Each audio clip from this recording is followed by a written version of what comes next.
First ever factory outlet Mukunda jewellers ఈ నెల 23 వరకు శ్రావణ మాస సంబరాలు. బంగారు కొంటే వెండి ఫ్రీ. డైమండ్ ధర పర్ క్యారెట్ 48,450. భారతదేశంలోని రహదారులు ప్రస్తుతం కార్లు, బైక్లతో కిక్కిరిసిపోతున్నాయి. ఈ సంఖ్య రోజు రోజుకు పెరుగుతోంది. ఈ ఏడాది జూలై నెలలో దేశంలో బైక్ అమ్మకాలు కొత్త రికార్డు సృష్టించాయి. దేశీయ బైక్ అమ్మకాలు 23 లక్షల యూనిట్లను దాటాయి.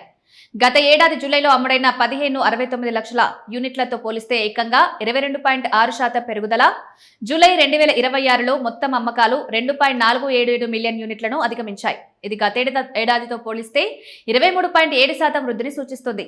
దేశంలోనే అతిపెద్ద ద్విచక్ర వాహన తయారీ సంస్థ అయిన hero MotoCorp entry level bike అయిన స్ప్లెండర్ జూలై 2026లో అత్యధికంగా అమ్ముడైన టాప్ 10 ద్విచక్ర వాహనాల జాబితాలో మరోసారి అగ్రస్థానంలో నిలిచింది. హీరో స్ప్లెండర్ భారతదేశంలో నంబర్ 1 స్థానంలో ఉంది. ఇది దేశంలో అత్యధికంగా అమ్ముడవుతున్న బైక్ గా నిలిచింది. ఆసక్తికరంగా ఈ బైక్ ధర కేవలం 77,777 రూపాయల నుండి ప్రారంభమవుతుంది. సమాచారం ప్రకారం కంపెనీ ఈ బైక్ ను త్వరలో కొత్త అప్డేట్లతో మార్కెట్లో విడుదల చేయడానికి సిద్ధమవుతోంది.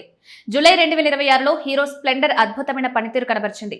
జూలై 2025లో 2,46,715 యూనిట్లు అమ్ముడవగా జూలై 2026 నాటికి ఈ సంఖ్య 3,35,346 యూనిట్లకు చేరుకుంది. అంటే ఈ ఏడాది అమ్మకాల్లో ఏకంగా 35.9% పెరుగుదల నమోదైంది. హీరో స్ప్లెండర్లో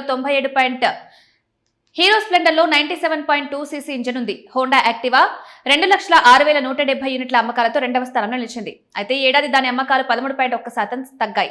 జూలై 2025లో యాక్టివా 2,37,413 యూనిట్లు విక్రయించింది. అమ్మకాలు తగ్గినప్పటికీ యాక్టివా టాప్ 10లో తన రెండవ స్థానాన్ని నిలబెట్టుకుంది. హోండా షైన్ కూడా తన మూడవ స్థానాన్ని నిలబెట్టుకుంది. జూలై 2026లో ఈ బైక్ 191,950 యూనిట్ల అమ్మగా జూలై 2025లో ఈ సంఖ్య 1,59,658 యూనిట్లుగా ఉంది. అంటే ఈ ఏడాది షైన్ అమ్మకాలు 20.2% పెరిగాయి.